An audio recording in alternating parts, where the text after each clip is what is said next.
Hi everyone, thanks for coming. I'm Emma, I'm a junior and I'm one of the orientation program coordinators for the fall 2025 or fall, yes, this fall orientation program for the class of 2025. I'm a bio major, I use she, her pronouns, and I'll hand it off to Mimi. Hi, I'm Mimi. I use she, her pronouns. I am one of the other chords. I am also a junior. I am a politics and government major. And yeah, I'm super excited that you're all here. And there's 5 of us in total. So there's also Sam, Maya, and Corey. And if you guys get involved with orientation, you will definitely see a lot more of us all the time. So, and then this is just like an info session, kind of just going over all the basics. If you guys have any questions at all, we have just like a fun PowerPoint slide that we'll just be using for like reference and background. So I will do that. Before we do that really quickly, since there's not very many of us, do you all want to just introduce yourselves really quickly? Just like names, pronouns, maybe? Yeah, I'm Anna. I use she, her pronouns. I'm a freshman right now. And I'm Indy. I use she, her pronouns as well, and I'm also a freshman. Hi, I'm Ainsley. I use she, her pronouns, and I'm a sophomore. Wonderful. Go ahead, Emma. Okay.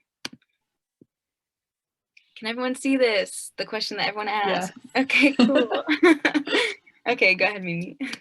Okay, well, I mean, we already kind of said, welcome to the orientation info session. I don't know if I'm supposed to say anything else on this slide, but we have some pictures that, Emma's going to talk about, hopefully on the next slide, of some fun immersive experiences.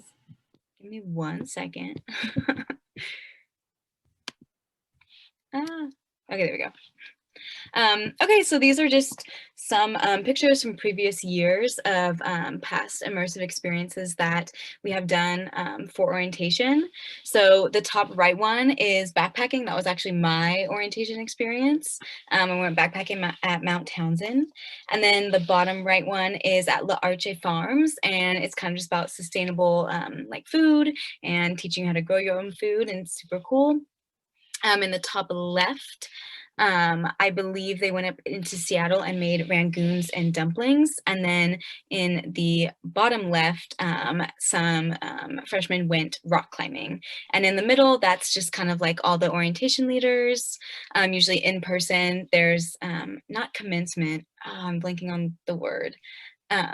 Matriculation. Matriculation, yes. And so everyone meets in the football stadium, and then at the end of it, we all walk down the main walkway and just kind of celebrate the start of a new school year.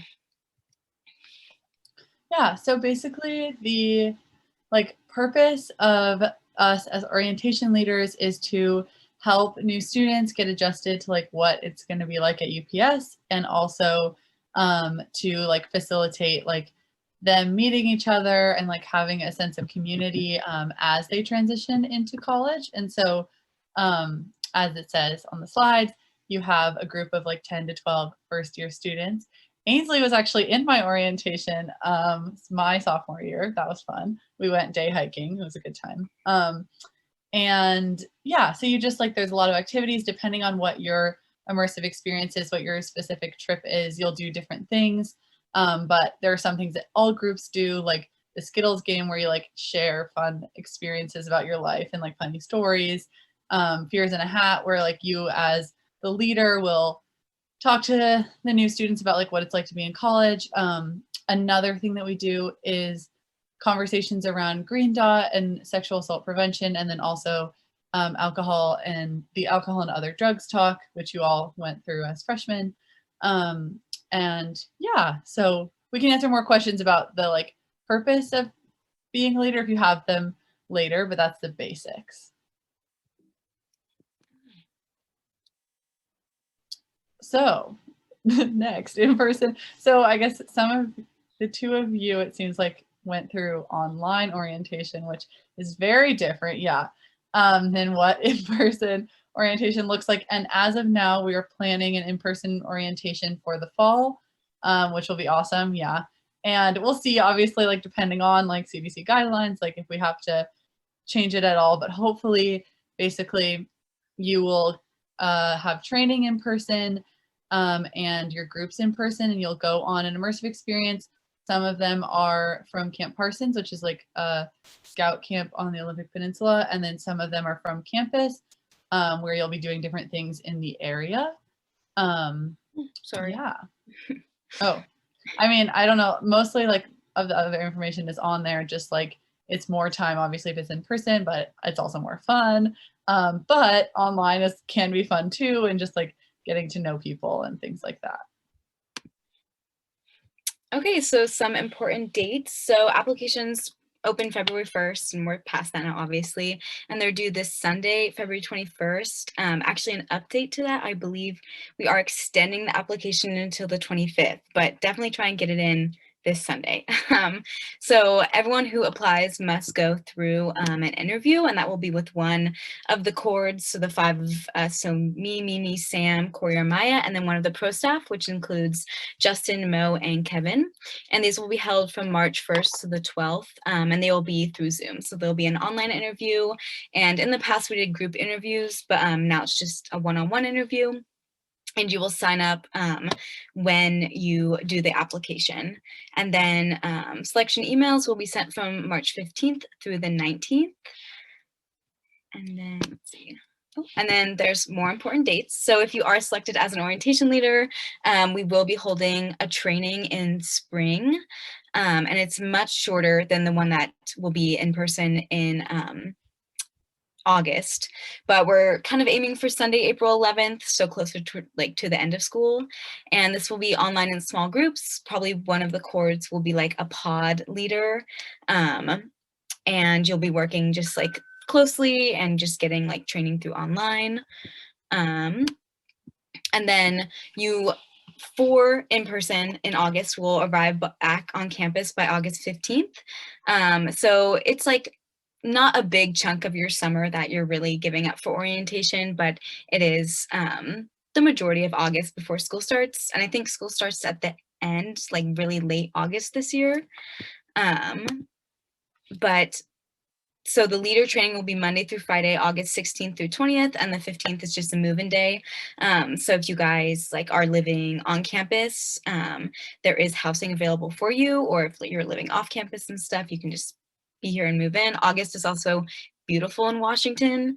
If none of you guys are from Washington, I know Ainsley you are, but it's really just like August is a great month to be here. And then the program actually begins Sunday, August 21st through Friday, August 27th. So this is where you'll be leading your immersive experiences and bonding with your groups. And then really quickly, Emma, yes. Sorry. Somebody else just came in, Jordan, who I think I just saw your message on the Instagram, and I'm sorry about that, but we can answer questions that you have after we do the little presentation. Okay, and then some orientation perks. It's a really great way to build community and meet both new and old students at UPS. It is also a paid leadership opportunity, so you will get paid for your time that you are committing to introducing and welcoming the class of 2025. And it is a really great way to start off the school year, kind of just get back into the flow of it, especially since we've been online this past year. So it's just a better way to get to know the community and Tacoma in general. And yeah, that leads me to my next one. You'll get to explore and learn more about Washington, Tacoma, and UPS. A lot of the day trips are in the surrounding area or to Seattle. And obviously this may look different, just depending on how the world looks at the time. And also just challenge yourself to try something new. Orientation it really is just such a great leadership experience and opportunity, and a way for you to like put yourself out of your comfort zone and try something new. Like if you've never led a trip and like canoeing, like obviously we teach you and you will get trained, but it is a good way to really push yourself out of your comfort zone sometimes. And overall, it's just a really great time. Orientation leaders are really cool people, and you meet some of your best friends and see some new faces and old faces. So, and then here are some specifications for in-person orientation. We're still not quite sure what it will exactly look like. It really depends on the state of the world and CDC recommendations. When we say in-person, it's kind of vague, but we will have like a lot of different plans like A, B, C, and D, just depending on how everything looks. And so we will take all necessary precautions to make sure that staff and students are safe, as well as taking into account that like a lot of what we do for orientation surrounds the community, because sometimes we're in this bubble of UPS.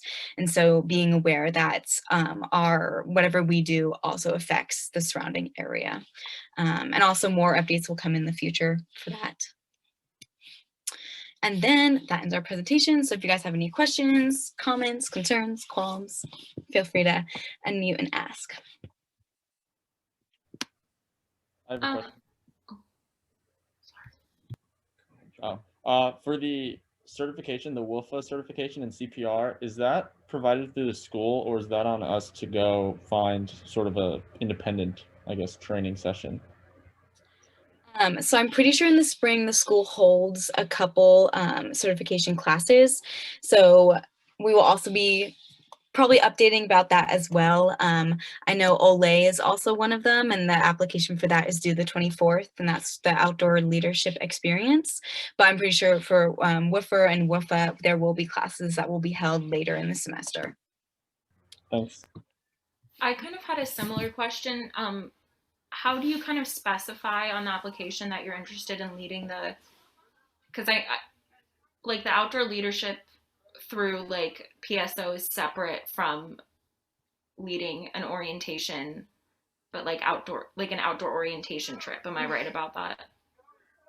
Yes. Yeah. Do you want to take this one, or do you want me to get it? Oh, I just think that isn't there just like a thing you can put on the application about what you're interested in, like what kind of trip you want to lead, and we will take that into account as we look at your application. But that's still the same certification process, right? Like the wilderness first aid and CPR would still have to be completed, right? Yes. And so Yeah. like look for leaders that do have, like people who apply that do have those certifications or are planning on getting those certifications, because I'm pretty sure those are a requirement if you are going to be doing, going to Camp Parsons, which is where we do all our immersive experiences and leading them from there. And those will be, Oh, sorry. You go ahead. those will be offered before orientation, right? Like the wilderness first aid and all that kind of. Yeah.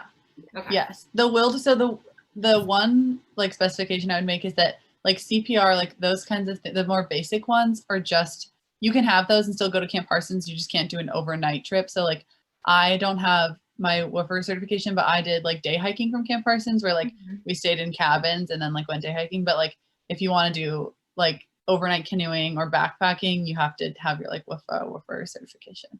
Okay. Thank you. Mm-hmm. No, good, same thing.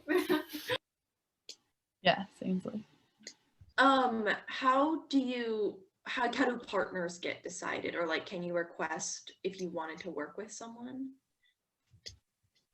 So basically, if you are selected as a leader, it's the anagram test, and it's kind of like match.com, I guess, like a really specified like way to kind of see if people are compatible. So actually, like we will look at everyone's tests and we'll kind of analyze if like, oh, this person would go great with this person and stuff. So we're kind of like matchmakers, I guess, but in the orientation aspect.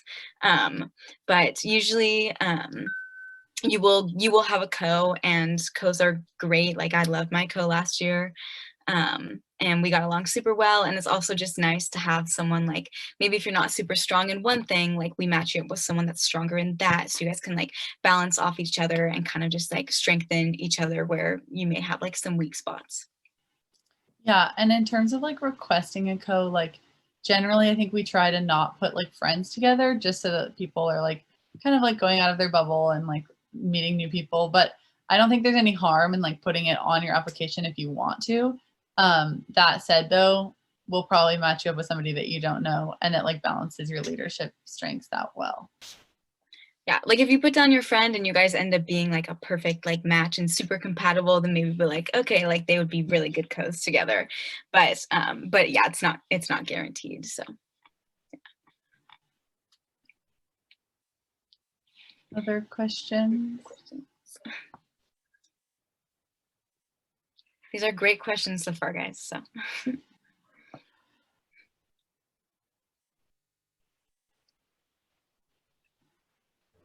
What's your favorite part about being an orientation leader? Good question.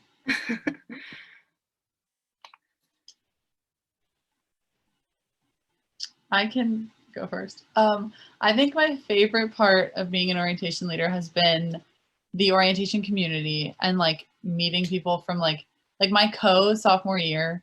I did not know her at all, and we became like super good friends. And I have like stayed in contact with her. She graduated, but I still talk to her like all the time. And so I just think that like meeting people who like want to like be super involved and do other cool stuff like that, and like especially being at Camp Parsons, like meeting people who want to like be in the outdoors, is that's my favorite part of it. yeah, mine is the same. Mine's the community, as well as just like kind of sharing like your knowledge and experience that you've learned over the past 4 years and helping like the freshmen get acquainted to the area and to school and stuff. 'Cause, I mean, coming to college is a big new thing, and it's nice to get some like not guidance, but just like some help along the way. And yeah, my freshman year, I'm still really close with my orientation leader. Like we go play tennis together. So like it's just cool to still have those connections from like your first week when you come here and you really don't know anyone. So that's all. Yeah, also my favorite part. Someone just is coming in.